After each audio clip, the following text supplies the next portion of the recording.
Welcome to the Executive Career Upgrades Podcast with your host, Tim Madden, episode 34, Commit to Mastery, a guide for maximizing your career potential. For the first time ever, I have special guest Derek Smith. Yeah, so I'm a sales leader here at Executive Career Upgrades. If you take advantage of one of those sessions, you may end up with me. I really help people identify the challenges in their career, and if it makes sense, how to put the solutions in place to help solve those and land their next position. And one of the enrollment coaches here at Executive Career Upgrades. What's crazy is, Derek, we have literally worked with some of the most successful people in business, right? Mm-hmm. Mm-hmm.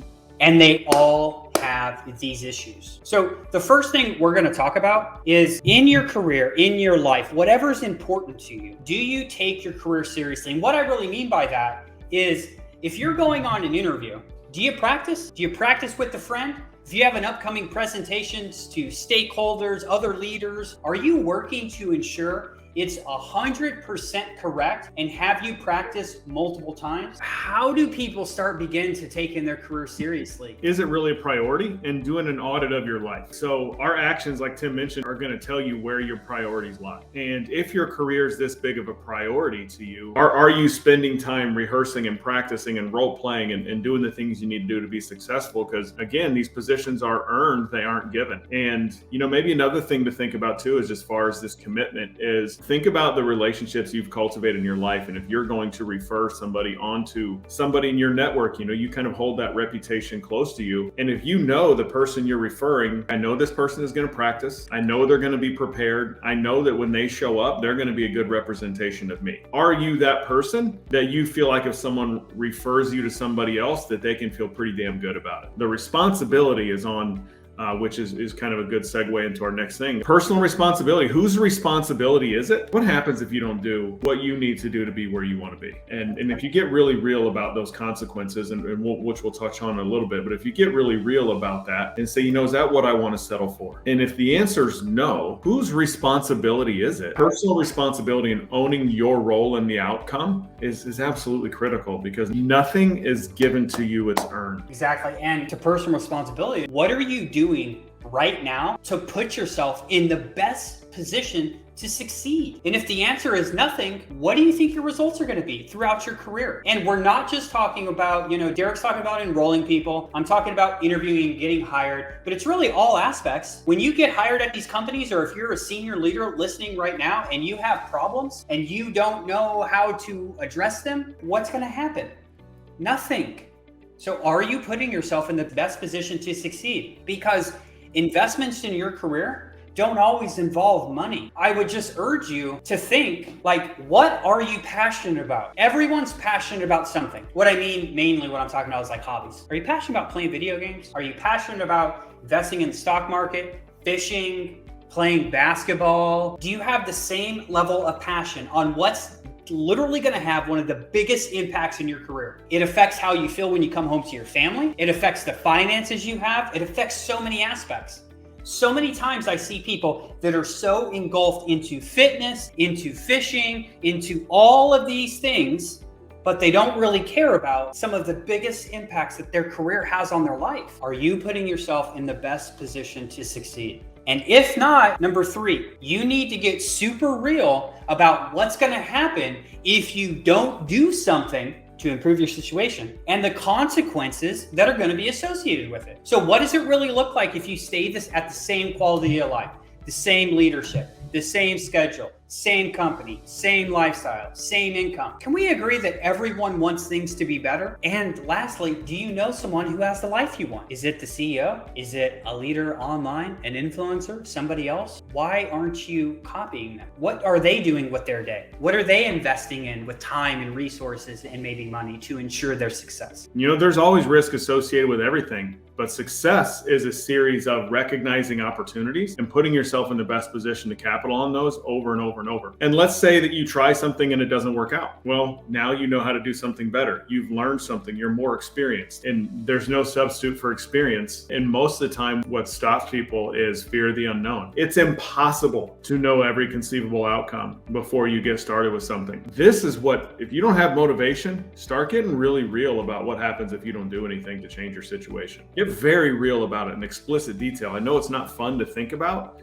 But that's why we're where we are a lot of the times and not where we want to be, is because we haven't gotten real with ourselves. But having that clear understanding of the consequences of not doing it and what that really looks like, that's where the motivation, that's where you can make uncommon decisions to get the uncommon results, to get the uncommon rewards that other people aren't willing to get, because you're not willing to risk going that way because you know the consequences of inaction. So, which leads to the next one, which is decision making is difficult. If you're not keenly aware of how bad a problem is, it's easy to kick the can down the road, right? Every good diet starts on a Monday. All the New Year's resolutions, that's why the gyms are packed on January 1, January 15th, nobody's in there. You know, it's easy to talk about the things that we want, but the decision-making process is difficult. So the clearer you can be about the consequences, because at some point, you're gonna have to make a decision to change. So lean into that discomfort, make a decision, and worst case scenario is you learn something and how to do it better in the future, and your decision making improves for the future. That's part of the process. So learn to make difficult decisions. That's part of leadership, right? Heavy is the head that wears the crown, not because the crown is heavy, but because you have to deal with the consequences of whatever those are, and be difficult, and you have to deny immediate wants for what you really want longer term, and leaders have that kind of vision. What are you putting up with right now in your career? Are you unemployed and don't know what to do? Schedule a call with us. Have you been at the same company and you just know there's no room for growth for 3 years? What are you allowing yourself to put up with, and how long are you going to put up with it? Because here's what I know. Your career, which everyone has an astronomical impact on your life. And if you don't like going to work, you don't like the people you're working with, you can't have a great life and a job you hate. And fear really comes down to one thing. You want to talk about this analogy, Derek?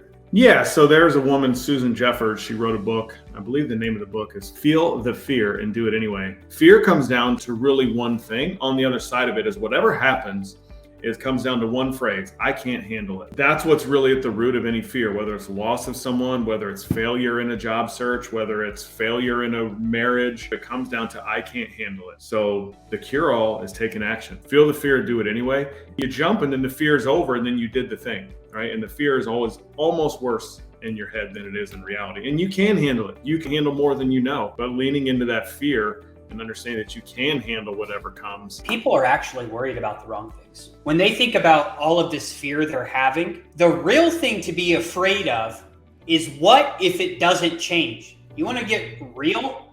You want to be really scared of something? Don't be fearful of your current situation if you're in a bad one. Be fearful of what happens if nothing changed, and really get really honest with yourself and say, is that going to be okay? And where else in your life are things stagnant? Our last topic for today. How has this mindset impacted other areas of your life? Is it a cause of the things you're not happy about, or a symptom? You know, what I mean by that is, okay, funds are low. Well, is that a cause of why you're living whatever lifestyle you're living, or is it a symptom of not really valuing yourself and maybe putting the effort into being where you want to be? Now, I don't know. I'm not saying that's the case. Let's be real with ourselves and say, is my current lifestyle, my state of affairs, my relationships, is it a cause of why I'm maybe not happy or satisfied or fulfilled, or is it a symptom of an underlying mindset that's keeping me where I'm at? You know, and if you don't resolve the mindset, nothing in the external world changes, and address the cause, not a symptom. Yeah. And a lot of the time, me and Derek have had many conversations on this. The reason you think, whether you're an individual watching or maybe you're thinking from a company frame of mind, the reason you think you shouldn't do something is typically the exact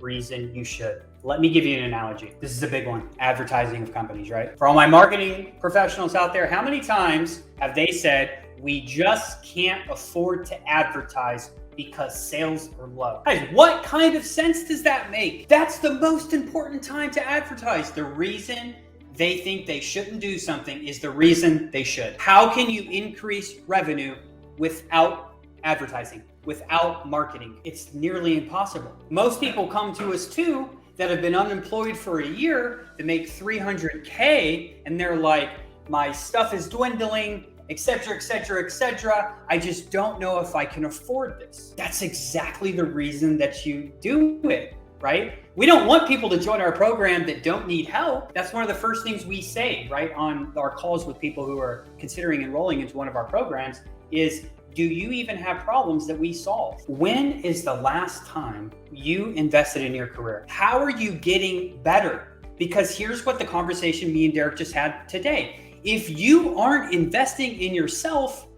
then why should a company invest in you? If you're a leader not investing in yourself, why should you challenge the people underneath you to invest time, money, and resources into developing themselves to be a better product? So if you aren't investing in yourself, then why should anyone else? Integrity is when your words, but thoughts, actions, and deeds are all in line. And if there's a contrary in that, hey, I don't want to do X, Y, and Z because of these fears or whatever the case may be, if you're going to go into an organization and ask them to invest in you and you're going to stand firm in your value and what you really bring and you don't want to settle and compromise, but in the same token, you're scared about investing in yourself, there's a huge misalignment in your values. Just check that. Again, get real with yourself so that you can have that moral conviction when you're standing in front of somebody to say, hey, I can deliver for you. This is what I'm worth. You don't have that in your heart. It's very difficult to be compelling and give that narrative, or else you seem pushy. Really sit down and think about what's the cost of inaction? What's that going to cost you?